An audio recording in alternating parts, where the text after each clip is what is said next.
Welcome back to another That Fuzz and Rock Show interview, guys. And this one is one kind of near and dear to my heart. I've been waiting for this one for quite some time, and I'm super excited. So I'm not going to waste any time. I'm going to bring him right in. Mr. Sean Cranston. Good afternoon, sir. How are you today? Hello. Welcome to the show, man. Listen, first of all, let me thank you for. I know you got a busy schedule, especially with what's coming up on Sunday. So thank you for taking the time out to join us today. I'm super excited, man. So appreciate your time for sure. Thank you for doing this, man. Awesome show and glad to be a part of it. 100%, man. So we are here to talk about the long-awaited release of The Full Moon Fathers. It's going to be premiering October 16th at the Malta Drive, and the gates are open at 5, $10 pre-sale, 12 at the gate.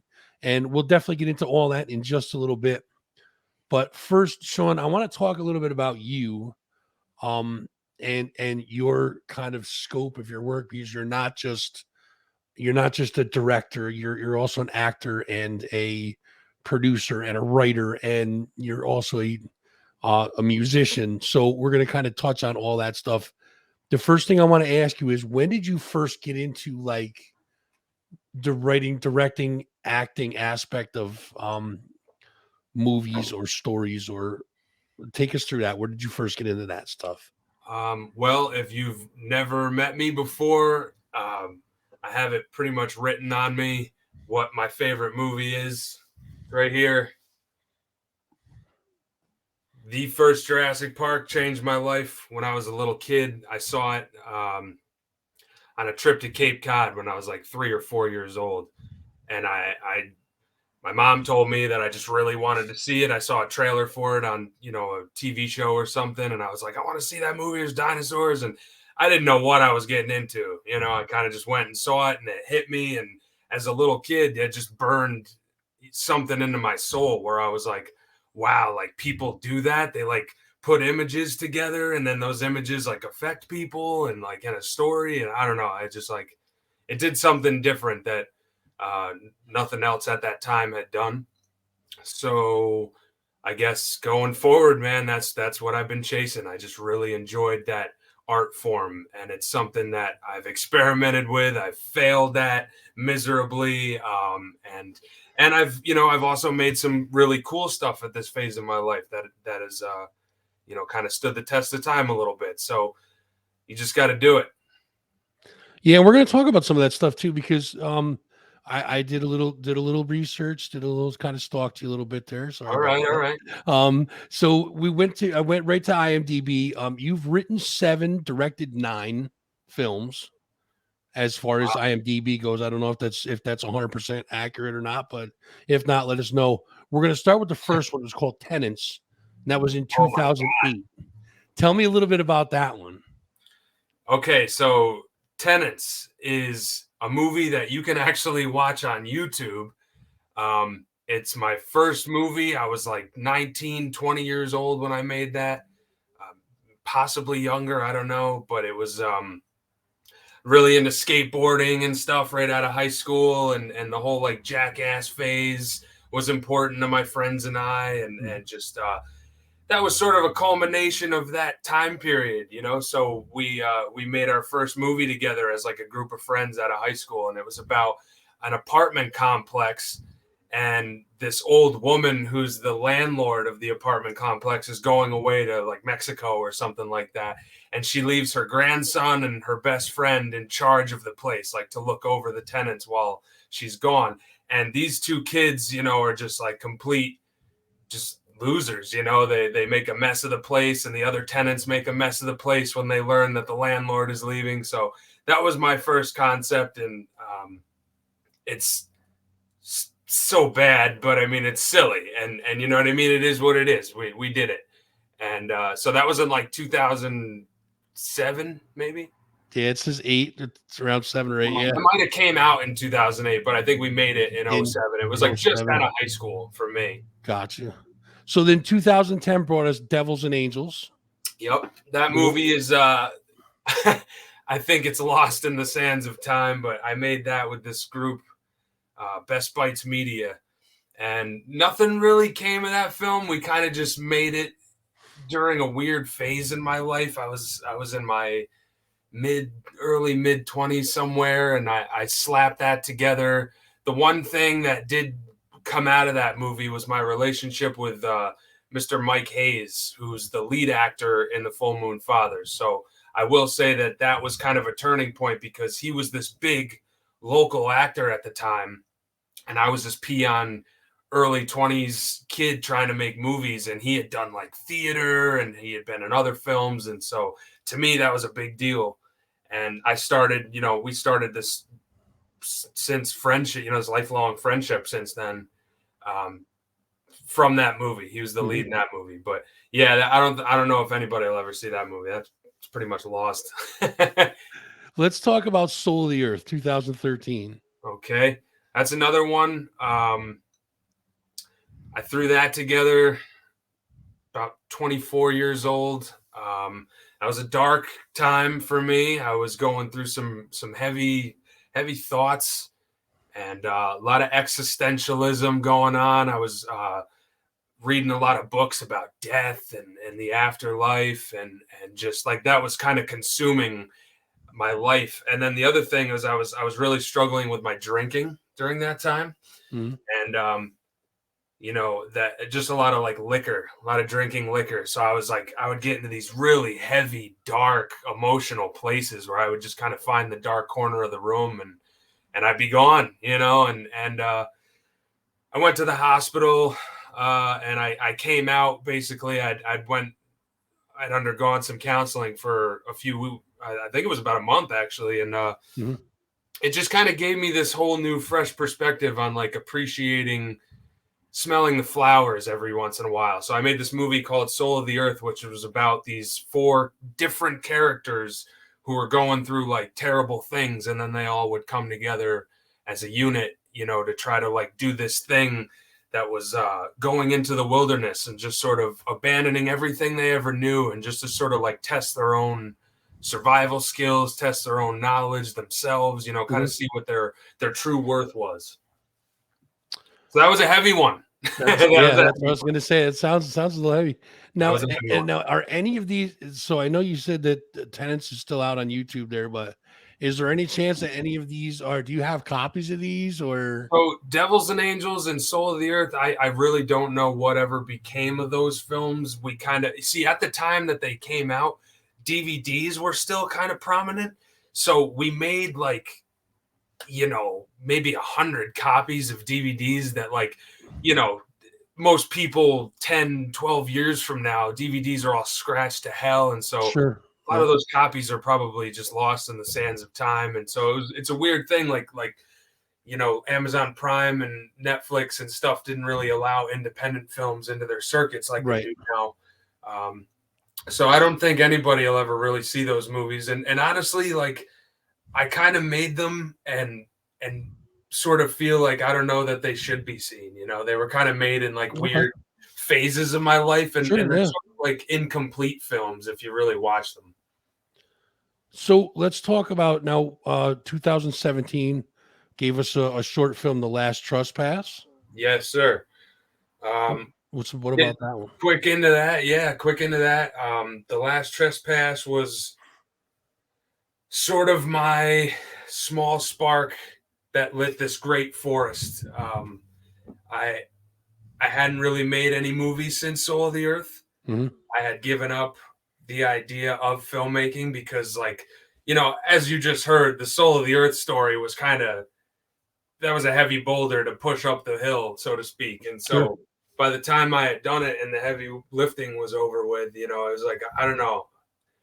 I just like, I guess I didn't feel like I was a filmmaker, and I kind of gave it up. Mhm. And I started pursuing music because I had just kind of discovered that I had this ability to drum, and drumming really started to consume my life. I got sponsored for it, and like I was playing in a band called the Further on Sound that I started with a couple people, Mhm. and that lasted for about 5-6 years. So that the whole filmmaking thing went way out the window, and I kind of really was focusing more on just being in a band, and that was my life. And then the band ended. Drugs and women, that'll do it. And So the last trespass was this sort of me totally wiping drugs and alcohol completely from my life. Um, the hard stuff anyway.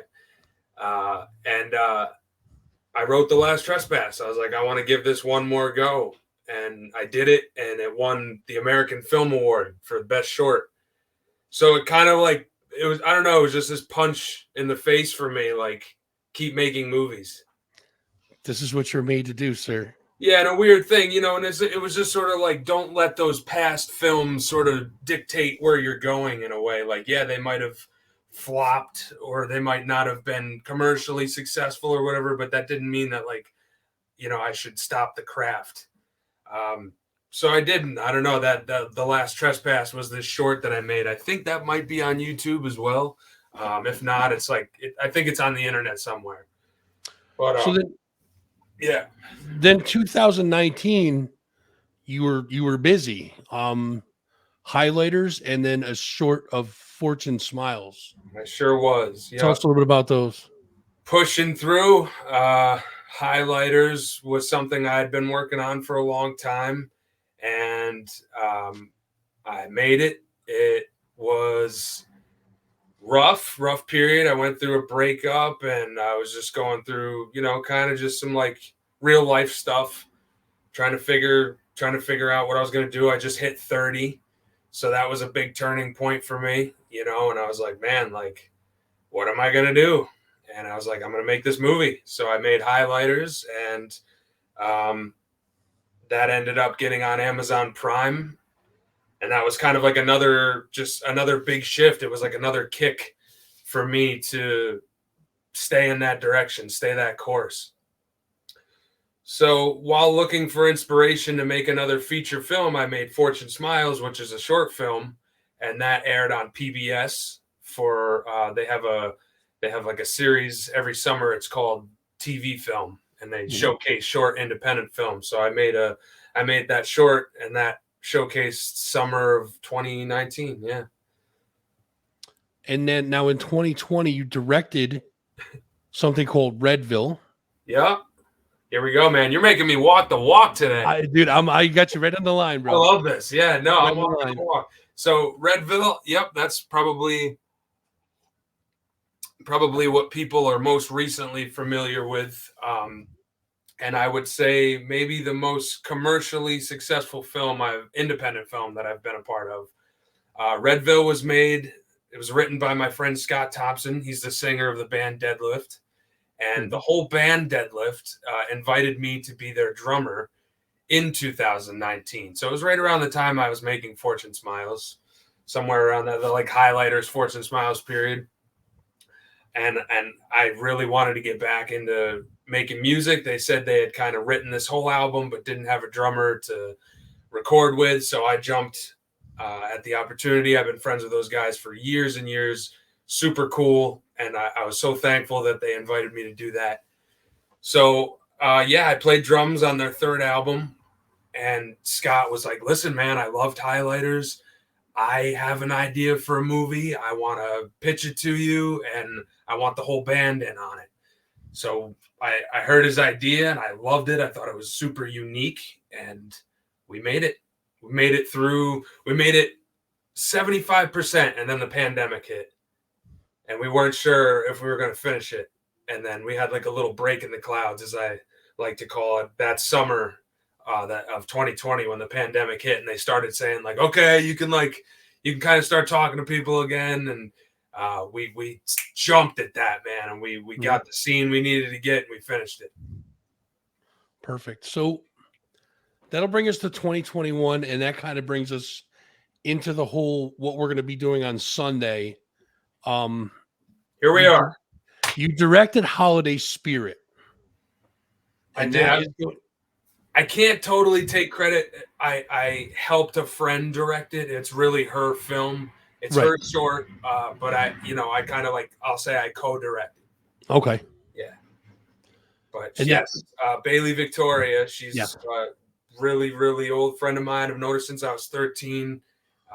She's still in my life, and yeah, she had a really amazing idea. I like kind of had no idea. It's amazing when you know somebody for so long and then they kind of hit you with something and you're like, wow, why didn't I know that you had that ability? You know, and that's kind of what she did. She told me this short horror idea she had. And I was like, that is cool. I've never seen anything like that. We got to make that. And we did, man. We jumped right on it because she had, you know, the timing. It was right around the holidays and she had this Christmas theme. I'm like, we're not waiting for next Christmas. It's this Yeah, we're Christmas. doing it We're now. doing Yeah. it. You know, so we just jumped right on it, and it's fun. You know, I love it, and I love her, and it was fun to make that movie. So it's gonna showcase just before Full Moon Fathers, which is perfect, and that brings us right to where we're at now, the Full Moon Fathers. Before I ask you about that, though, and yes, we will definitely get into detail about that too, but I want to ask you first about your writing process because this kind of fascinates me. So, how does something kind of pop in your head like, oh, all right, well, it all starts with a little seed, I'm sure, and then grows into something sure. big. But how does your writing process work? Like, how do you go Oh, from small I seed to full plant? yeah, no, going right into it, man. Like music motivates me like something else. It's just, you know, sometimes I hear a song or an album and I'm really album based. I know a lot of people aren't album based anymore, but I grew up just listening to track one to track whatever, you know, and learning that that told you a story, you know. And so like for me, I'm still very much like that, and I put on albums and I try to get lost in the stories, and sometimes they just put me somewhere and I'm like, I've never thought like that before, I've never felt that, or you know, sometimes reading lyrics of the artist, you know, along with the music, that's sort of putting you in a zone, and you're like, wow, this is, you know, putting me in this channel that I've never experienced. And so yeah, I really got to say that music is kind of the flame that gets me going most of the time. But there have been occasions where like with Full Moon Fathers, this was something that was sort of born from a true story, and I would say 25% of it was true story, 75% of it was just, you know, run away with it. Hmm. So yeah, it's a little bit of both. I don't try to dictate a one way that you should write something. I think whatever way the universe kind of sends you a message to say, like, you know, here's your idea, do whatever you want with it, run away with it, study it, learn about it, you know, and it's kind of your responsibility thereafter. Sure. So, you know, that's a perfect segue into it. So that brings us right to the new one that's coming out. That's premiering out to October 16th at the Malta Drive In. Everybody, make sure you're up there Sunday, October 16th. Called the Full Moon Fathers. Where did the idea or the inspiration for this one come from? Groovy. So this started with the idea of just a plain old biker gang. You know, really, this was one of those things where I live in upstate New York, and bikers are so prominent everywhere, whether you see them in like a package deal or, you know, it's just a single rider, you know, they're everywhere. So it was just one of those themes that I saw so much of. It's big biker culture everywhere. And I don't know how to ride, which is kind of funny because I'm like writing about a biker film, but Right, right. you know, I was just surrounded by a ton of people who do. One of my best friends, you know, he has a garage, and I've gone over there and helped him work on his bikes and stuff. Mhm. So like, it started with just being like, this is kind of cool. Bikers have this sort of, there's sort of this romanticism of like pirates, you know, or something like that. And so that just sort of sparked an idea for me to write about this tight knit gang, you know, just this really violent, like they don't take no shit kind of a gang. And it started there. And my good friend Mike Hayes, who I made Devils and Angels with, I've been friends with him for years. Mhm. He used to be a U.S. Marshal, and he told me a story about a biker gang that he busted, you know, in his time. And just the way he told me the story, it was over the phone. It was I think it was during COVID, like 2020. And he was just, the way he told me the story of how they snuck in the woods and they're creeping up on this gang, and and how dangerous these guys were. They set up traps, and I was just like, that is so freaking cool. I've never seen anything like that in a movie before. And so, kind of like I was saying earlier, with like his story sort of channeled my creativity, and I could just see myself in the woods, like reenacting the cops and being scared for my life. And I was like, man, I would love to put an audience in that seat. And so now, did you know? I'm sorry. Did you know right then and there on the phone, like, hold on a minute, that's something? Yes, absolutely. And so I'd been working on a Full Moon Fathers story just before he told me that story. But the thing I wrote was like about werewolf bikers, and there's already a movie about werewolf bikers. So I kind of like, I looked into that and I was like, I don't want to do that. I don't want to remake something that's like, right. I don't like a carbon copy type movie. I was really trying to strive for something that was totally different. And I think in order for me to do that, I had to find the truth in it. Where was the truth coming from? And so when he told me that story, I was like, that's true.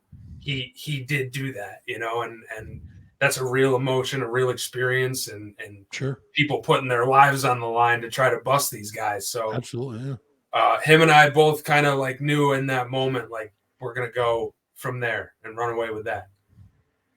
So how long did it take to write this whole thing? I mean, it was, like I said, there was sort of this werewolf incarnation. So that had taken a while to write all that, but I had scrapped that idea. And so from the time he told me that story, I would say maybe 3-4 months to really get a solid script together. It took time, multiple drafts, and I would kind of send it to all of them, the people I wanted to work on the movie. And I'm like, what do you think of this? Like, is this resonating with you at all? Like, don't bullshit me. Tell me if it sucks, or tell me if it's corny, or, and they would tell me. They'd be like, they'd be like, hey man, like you had me going the first 10 pages and then you lost me, or, it needs work. And I love that, man. That, like, those are true friends. Those are true people. They want to see you succeed. So if you have people like that in your creative endeavors, whether it's a band or a movie making or painting or whatever, if you're in any kind of collaborative process, if people like give you a second opinion, don't try to take it, because 9 times out of 10 in a group effort, that's what's going to make the best thing. And that's, dude, that says a lot about you too, because a lot of people, it's hard for people to take constructive criticism and kind of adapt it and say, okay, I see where you're coming from. Yeah, let's try this instead. Sure. That says a lot about you, man. That's pretty awesome. It's tough, dude. And I think that just comes from, I've been captain of the ship before, but I've also been like the tambourine boy. And so you got to recognize that when you're sailing on the ship, in order for the ship to move, it doesn't matter if you're the captain or the tambourine boy. Like, everybody is on the ship to make it go and to get, to have a safe pillage. 100%. So now this film, I know you had struggles because it was during COVID, and that really sucks.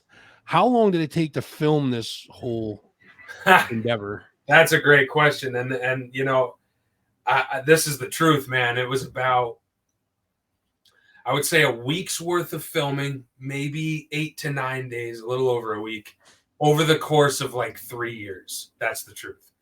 We would shoot 3 days, watch it. We need more, and then we got to call everybody back. Oh, I'm sick with COVID. I'm quarantined for 2 weeks. Shit, we got to wait, and then 2 weeks goes by. How we looking? I got busy. I just got some work, another month goes by, and it was a lot of like juggling everyone's schedules. It's very tough, but I'll say this: we just thankfully had the cast and crew of people who wanted to see it get done. So no matter how long it took, everybody kind of, held hands and said, like, we'll make a day happen. Sure. Now, this was all shot locally, correct? Absolutely. Yeah. Different locations. So like the first 2 years of shooting, I was living in Schuylerville, New York. I would say 65 to 75% of the movie, Schuylerville, Stillwater area. Mm-hmm. The rest of it is my hometown, mine and the cinematographer and production designer, Jim and John. It's our hometown of Averill Park. We shot, some stuff out that way just because it's, we've been shooting stuff there our whole life. And then Steventown, I know we were out that way for a little bit. Yeah, it was kind of sprinkled. It was a lot of like a little bit here, a little bit there. But Rotterdam, we shot a lot out in Rotterdam. So the one thing that's kind of cool about this movie is it doesn't have a lot of, hey, I know that place, or like, hey, that's Troy, or hey, this was all in the woods for the most part. So like there really isn't a lot of like, hey, I've seen that tree before. And that's kind of what we were going for. We want the audience to feel just as lost as these bikers do. What there is, however, though, noticeable things in the film is the people. Yes. There's a lot of people. Now, how did you cast for this? I'm curious to see, because I mean, it's a lot of local folks. Some people may recognize, some they do not, but they will after this movie comes out for sure. How did you cast this? I had kind of a preconceived idea of who I would like to be in the film, and it started with Mike Hayes. He's always been in any movie I make. I just always call him, and he always gets these like bit parts, or he's like the good cop, the good coach, the supporting good guy. And he said he was kind of getting typecast in other people's movies and plays like that. And his wife told him he should play a bad guy. And he told me, he like begged me. He's like, Sean, if anybody could put me in the shoes of a bad guy, it's you. Please make a film where I'm a bad guy. So I was immediately eyeing him for the lead guy.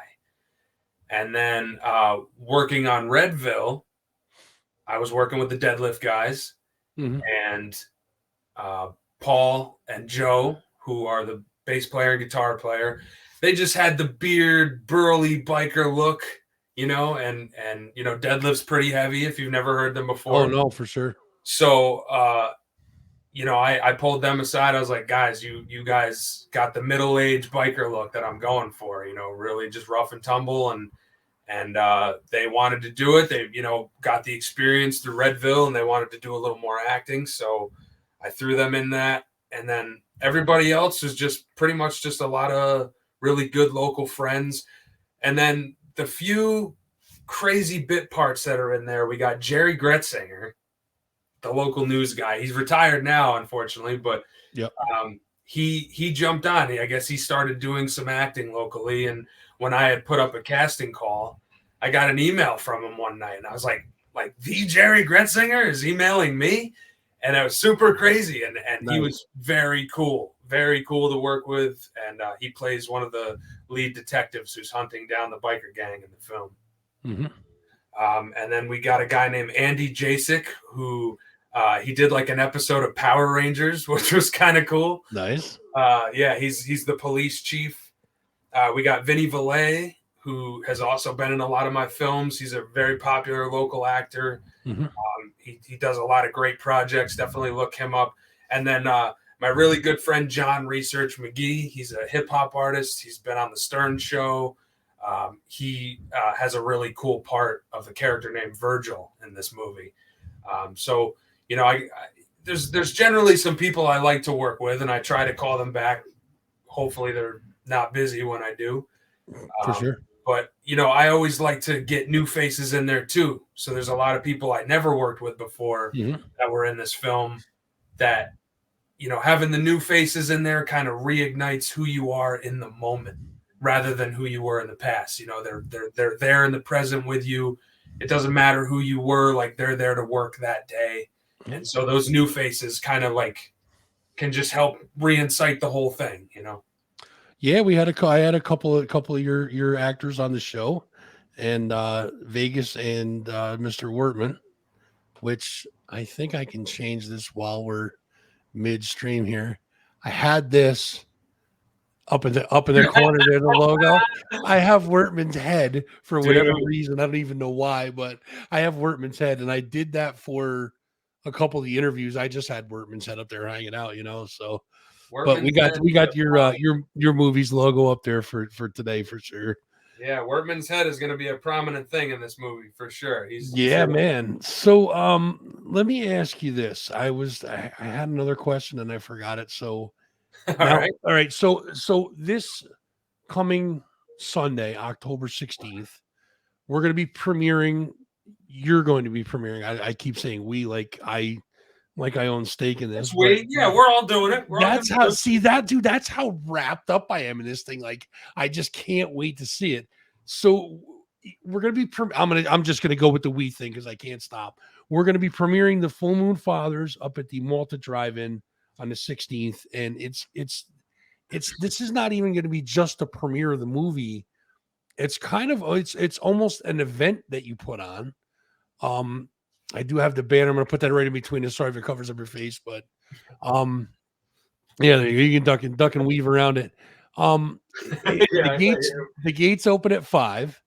There's going to be an art show walkthrough. There's going to be vendors there. The Albany School of Rock house band is going to be live. Hell yeah. 6:30 to 7:30. I'm very excited for that. 7:45 to 8 is going to be Bailey Victoria's Holiday Spirit short film. Going to be, is that a premiere? That's a premiering that or?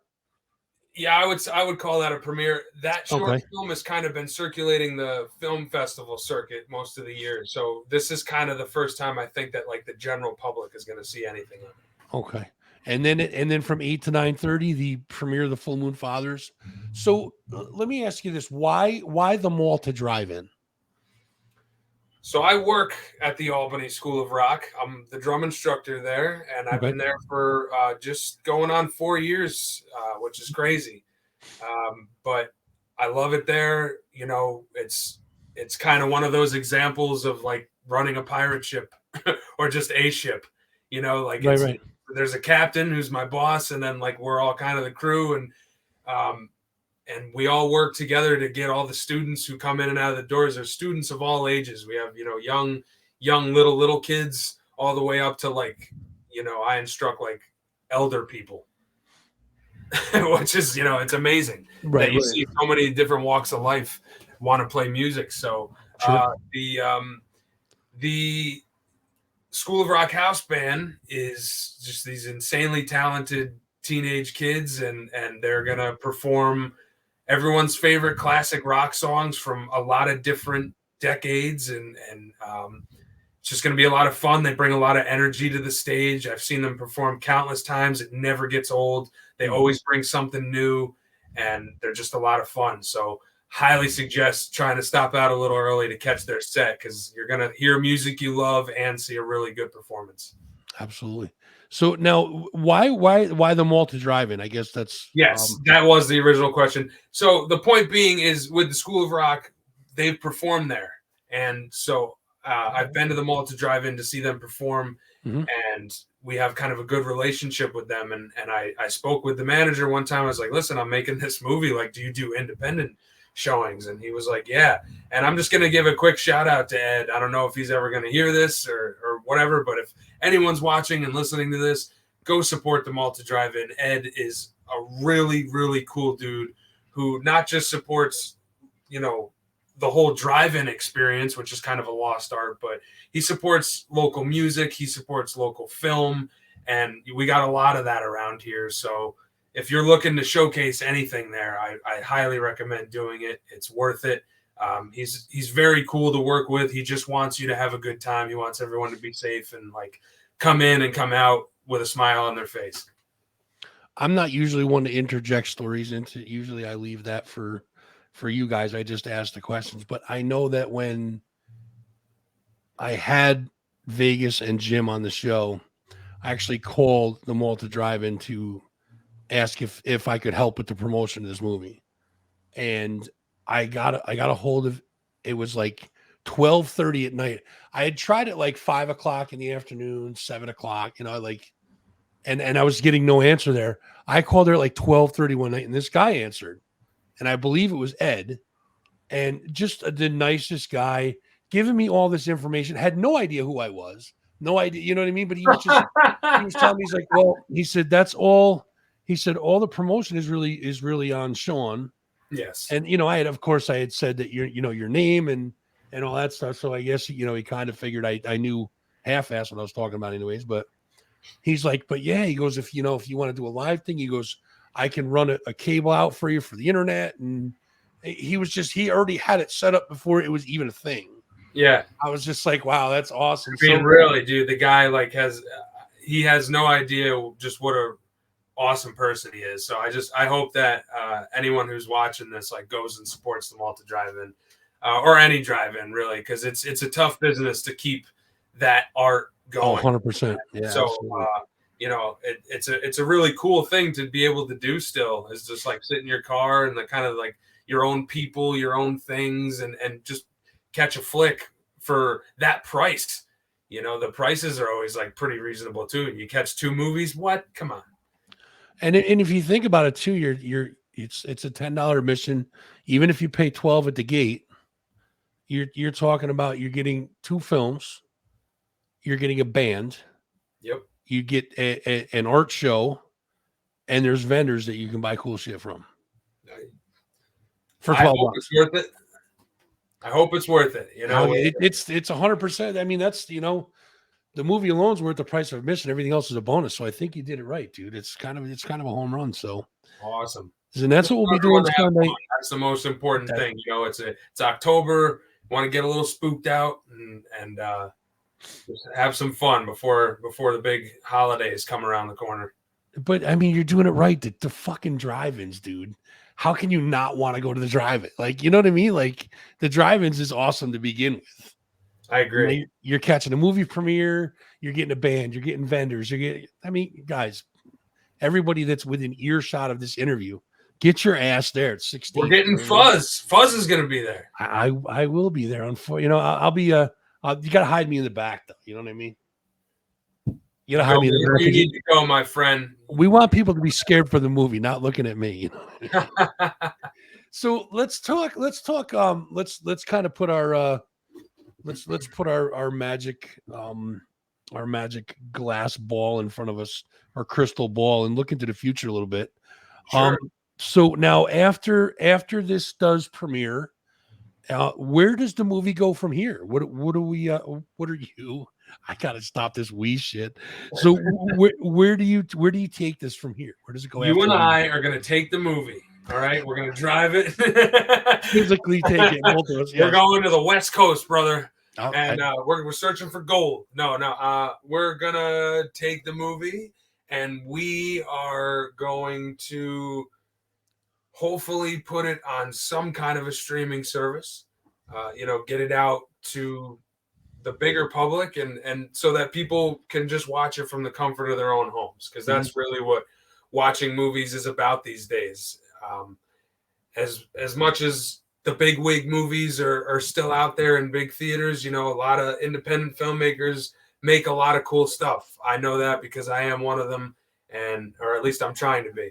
So, there's a lot of independent filmmakers out there, and I've seen a lot of great stuff. And I'll say this because I've come from a place of failure too, is even the filmmakers who are out there making the not so great work that you think sucks, it's more than you're doing. So just try to remember that too. It's really hard to make a movie, and it's kind of a staircase. You sometimes you got to take steps and make crappy projects in order to make the good stuff. So now let's talk about. So is there a possibility? This is a possibility of going to DVD and Blu-ray, and is that a possibility also? How about a laser disc? Yeah. I think come out on a floppy disk. I don't know. Perfect. We don't know. We don't have. There's a couple companies who have offered to option the film and distribute it, but it's a gamble. It's kind of a gamble. You never know if they're telling the truth and they're actually going to distribute the movie the way they say they will, or if they're just kind of blowing smoke up your ass. And so we still haven't really crossed that bridge, but I'm thinking that after this movie premieres, we kind of see what it looks like locally, I think is more important, to the people who made it and everyone around. We want to kind of gauge that reaction first and then go forward from there and see, like, where could this go? I'm sure we'll try to get it into some film festivals as well. That's always a fun time, just to see where it stacks there. But I'm sure it'll land on some streaming service somewhere. Perfect. Yeah, that'd be great, man, for sure.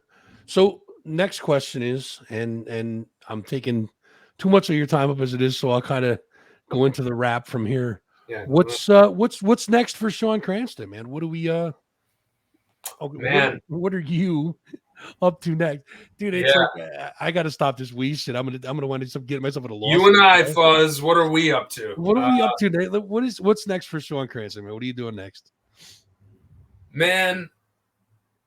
Right now, my girlfriend and I live in Troy, and we hate it here. So we're really trying to just get out of here and move. I don't know where that's going to be, but that's like been our primary focus. So really just looking to release this film, celebrate the release of it. I want everyone who worked on it to pat themselves on the back, celebrate it, be proud, enjoy it, and just, I think I want to use the rest of 2022 to just sort of, get through the holidays and whatnot. As for next year, I have a Full Moon Fathers novella that I worked on earlier this year. I would say over the springtime. It's about 100 pages, and it has some hand-drawn pencil illustrations that accompany it. So I'm trying to find publishing for that to hopefully accompany the movie. So you can kind of get both as a package deal. Maybe if you like order the movie online or something, you get the book with it, or vice versa. So I don't know. That's kind of a plan. I want to get the novella out there. Hopefully people want to read that too. And, we'll see. I don't know what's going to happen. I really don't. I'm just going to let the universe decide what's next.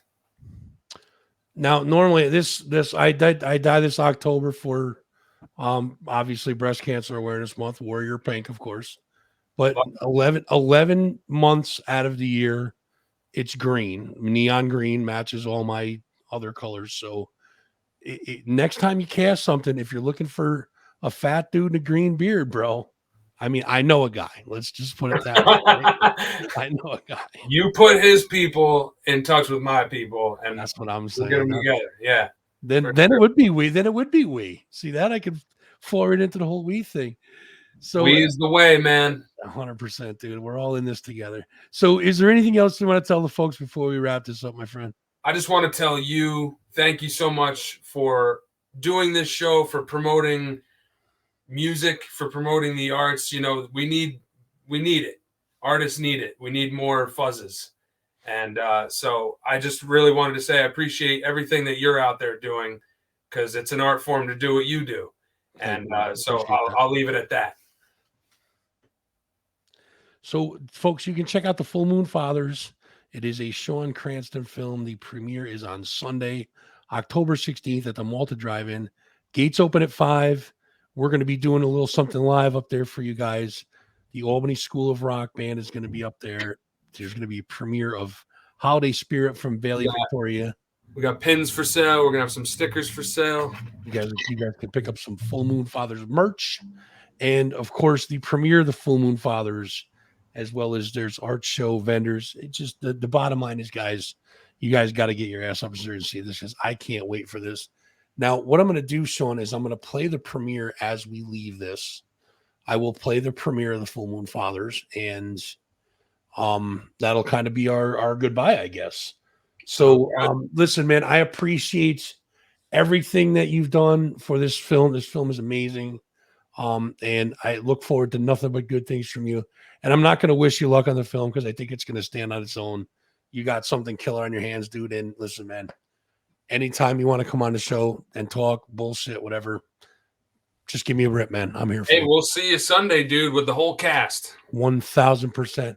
Folks, thanks for joining in. And make sure you guys are getting up to the Malta Drive In this Sunday, October 16th, for the premiere of the Full Moon Fathers. And we're going to give you a little taste of that. Sean, thank you, my brother. And we'll talk soon, okay? We got a lead on these Full Moon Fathers. They're ex-military turned criminal biker gang. Pity about your girlfriend, Bonds. Yeah, but if you love them, kill them. Gentlemen, these are dangerous men. They will take aggressive means to stop us. Do not be afraid to fight back. They won't follow us in here.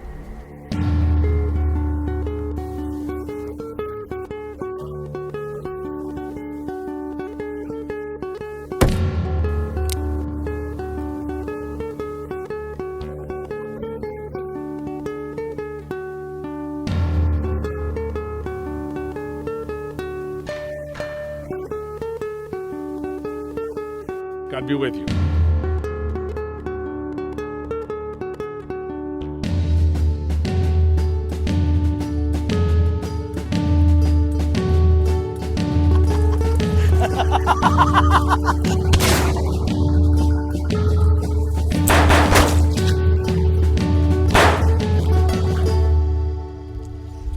Let's ride, shitheads.